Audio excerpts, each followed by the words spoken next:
بالله توكلت على الله. يا ألف أهلا بحبايبي المصطفى في الكوكب كله. نوحد الواحد ونصلي على حبيبكم الهادي. هنعمل سوا النهاردة رول بطاطس مختلف لكن جميل جدا، بسيط جدا في تنفيذه، شيك جدا، طريقة جديدة مختلفة، وتمشي معاكي عشاء، تمشي معاكي غدا، تمشي معاكي رحلات. لكن هي شيك جدا على سفرتك لك عزومة كبيرة. فأنا واثقة إنك هتعتمدي الوصفة دي لما تجربيها لبساطتها وشيكتها في نفس الوقت، ونقدر نعملها بمكونات كتير مختلفة. يلا بينا ندخل الفيديو ونشوف مع بعض تفاصيل رول البطاطس بالمعصج بتاعنا، ونشوف رأيكم فيه ايه.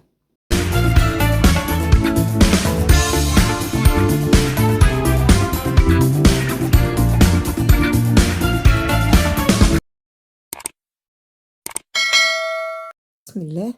معايا أول حاجة معلقتين زيت كبار على النار، ونزلت عليهم باللحمة المفرومة. اللحمة دي كنت أنا فرماها مع جزر، بس نسبة بسيطة قوي. واتبقت من حاجة يعني فهكمل بيها.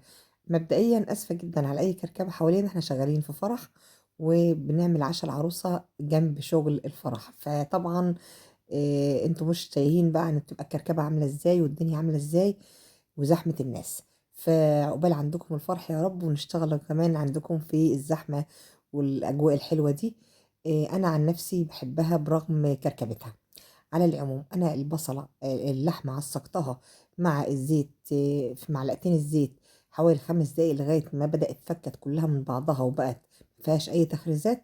ونزلت عليها حباية بصل كبيرة مفرومة بحجم اللحمة المفرومة كده، وهعصجهم كمان مع بعض كويس. وبعدين هنزل بجزراية مبشورة عليهم، هعصجها كمان معاهم كويس.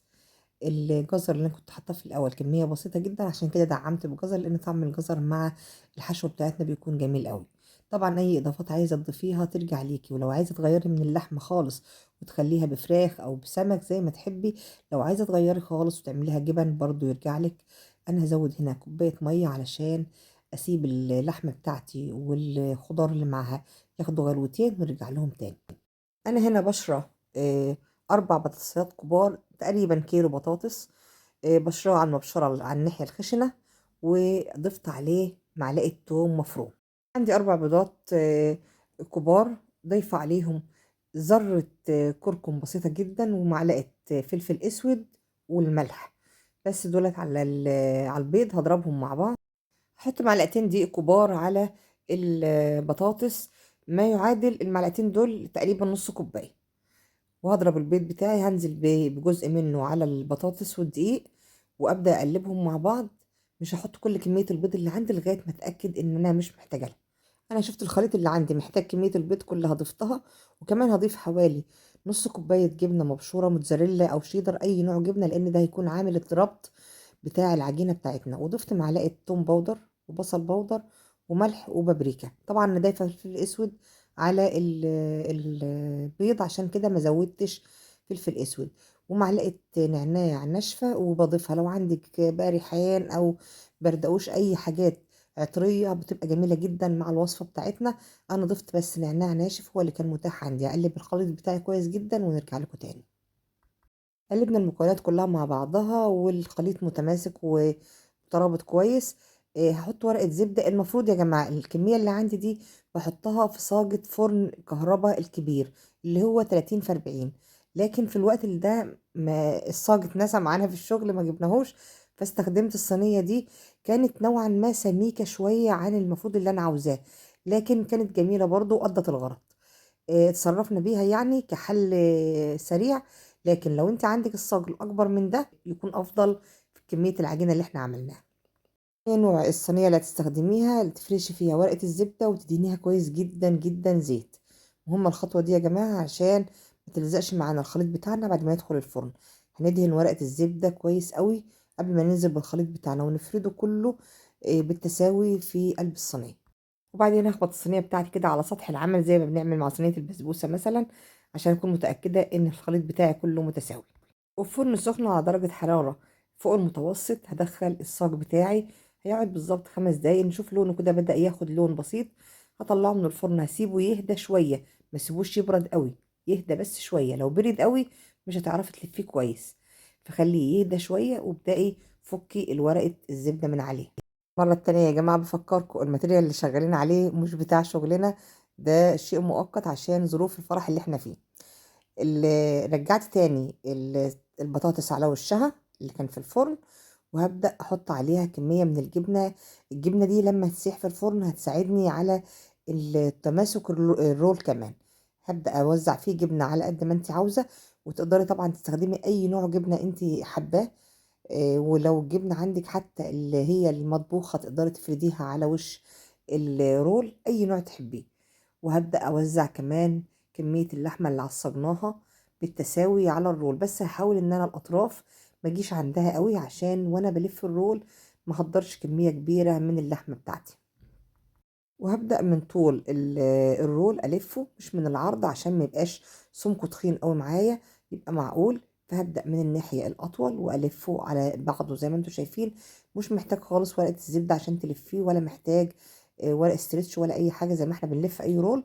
هو الحقيقة بيكون جميل جدا ومتماسك وبيلف معاكي بمنتهى السهولة. هبدأ أضمه كده بإيدي أنا عشان ما كنتش هشغله في نفس الوقت. لفيته في ورق ألمونيوم وسبته في التلاجة. طبعا تقدري تعملي ده وتفرزي الرول ده في رمضان، يبقى ممتاز معاكي جدا، او للعزايم مسبقا عشان يقلل معاكي ضغط الوقت.